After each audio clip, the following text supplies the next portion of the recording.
Sahyadri top 10 news या बातमीपत्राचे प्रायोजक आहेत Mac Care super speciality hospital Ahmednagar.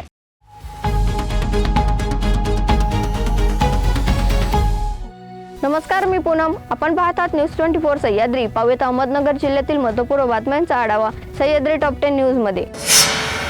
Dhangar समाजाला अनुसूचित जमातीमधून आरक्षण मिळावे या मागणीसाठी यशवंत सेनेच्या वतीने चौंडी येथे 21 दिवस आमरण उपोषण केले। शासनाने 50 दिवसांचा वेळ मागितला व लिखित आश्वासनानंतर आंदोलन स्थगित करण्यात आले।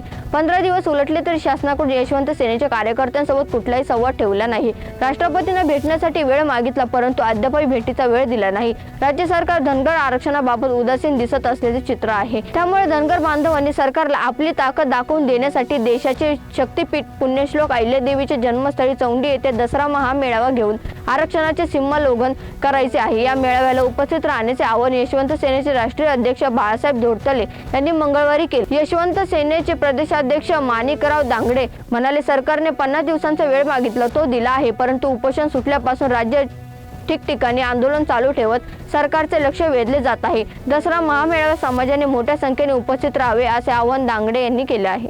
दसऱ्याच्या दिवशी अहिल्यादेवींच्या या पवित्र स्थळी यशवंत सेनेच्या वतीनं व राज्यातील संपूर्ण धनगर बांधवांच्या वतीनं या पवित्र ठिकाणी या शक्तीपीठावर दसरा मेळावा, धनगर बांधवांचा दसरा मेळावा हा आपण या ठिकाणी आयोजित करतोय। राज्यातील धनगर बांधवांना माझी विनंती आहे की या राज्य सरकारला आपली शक्ती दाखवण्यासाठी, राजमाता अहिल्यादेवींची शक्ती घेण्यासाठी आणि धनगर आरक्षणाचं सीमोल्लंघन करण्यासाठी आपण घर सोडून या मातेच्या चरणी दसरा मेळावा करण्यासाठी धनगर आरक्षण महामेळावा अर्थात धनगर बांधवांचा दसरा मेळावा हा आपण येत्या 24 तारखेला दसऱ्याच्या दिवशी आयोजित करतोय। राज्यातील सर्व बांधवांना माझं नम्र आव्हान आहे की राज्यातील जेवढा धनगर बांधव आहे तो त्या दिवशी या पवित्र स्थळी जनसागर यावा नव्हे तर इथं सुनामी आली पाहिजे। धनगर बांधवांची ही ताकद, ही ऊर्जा आणि ही प्रेरणा या भूमीतून, या शक्तीपीठातून आपल्याला दसऱ्या दिवशी घेऊन जायची आहे। शाळा महाविद्यालयात रॅगिंगचे प्रकार घडत असतात। यात दोषी असलेल्यांवर दंडात्मक कारवाई केली जाते। प्रसंगी त्यांना संस्थेमधून कायमस्वरूपी निलंबित केले जाते। म्हणून प्रत्येकाने इतरांचा आदर करायला हवा। तसे तंत्रज्ञानाच्या युगात मोबाईलचा आणि सोशल मीडियाचा वापर करताना दक्षता बाळगायला हवी असा सल्ला संगमनेर उपविभागाचे उपविभागीय पोलीस अधिकारी सोमनाथ वागचौर यांनी दिलाय।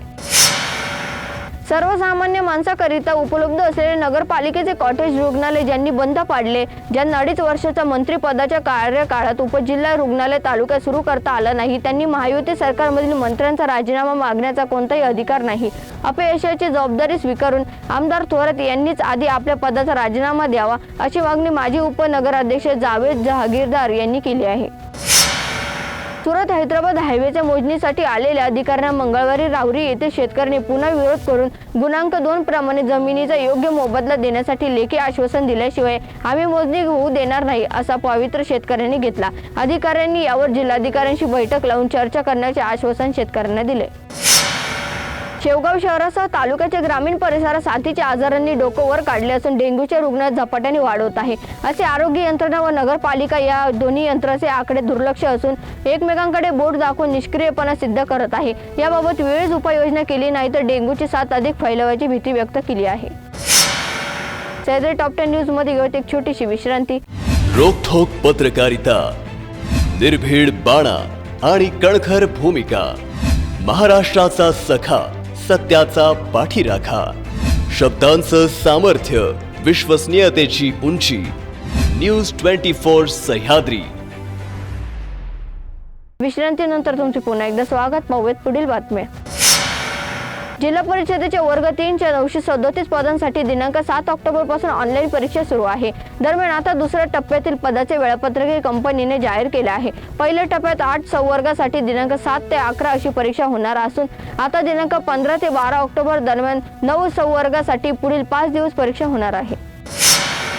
संगमनेर तालुक्यातील नाशिक पुणे महामार्गावर चंदनापुरी येथे एका बंद ढाब्याच्या ठिकाणी बनावट डिझेल विकले जात होते। ही माहिती पोलिसांनी मिळाल्यानंतर 21,000 बनावट डिझेल पोलिसांनी जप्त केले। डिझेलचा पंप असल्याचे भासवून ग्राहकांची मोठ्या प्रमाणावर फसवणूक झाल्याची शक्यता पोलिसांनी व्यक्त केली आहे।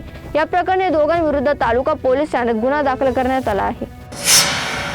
कोपरगाव तालुक्यातील कान्हेगाव शिवारात सोमनाथ बाळासाहेब जाधव या तरुणाचा मृतदेह रविवारी रात्री गोदावरी नदीच्या पुलाजवळ आढळून आला. कोपरगावातील कान्हेगाव येथील रहिवासी असलेला तरुण सोमनाथ जाधव हा रविवारी रात्री 7:30 वाजेच्या सुमारास मृत अवस्थेत आढळून आला. त्याची ओळख पटल्यावर त्यास कोपरगाव शहरातील ग्रामीण रुग्णालयात उपचारार्थ भरती केले होते. तेथे उपचार करणाऱ्या वैद्यकीय अधिकाऱ्यांनी तपासणीनंतर त्यास मयत घोषित केले आहे. दरम्यान घटनास्थळी कोपरगाव तालुका पोलीस ठाण्याचे हेड कॉन्स्टेबल S.N.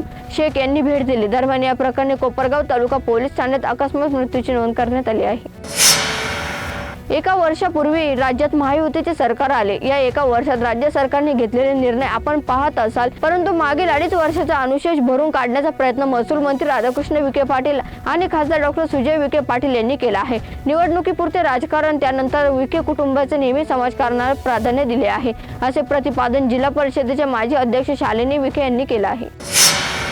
राहुरी तालुक्यातील वांजोळ पोई येथील उपकेंद्राचे 95% काम पूर्ण झाले असून लवकर सदर उपकेंद्र कार्यान्वित होईल व त्यामुळे या भागाची अनेक दिवसांची मागणी पूर्ण होऊन या भागातील शेतकऱ्यांना पूर्ण दाबाने वीज पुरवठा होऊन या भागात विजेची खूप मोठी समस्या दूर होणार आहे, असा विश्वास आमदार प्राजक्त तनपूर यांनी व्यक्त केला आहे. सह्याद्री टॉप 10 न्यूज मध्ये ते संवेद. मात्र तुम्ही पाहत राहा न्यूज 24 सह्याद्री.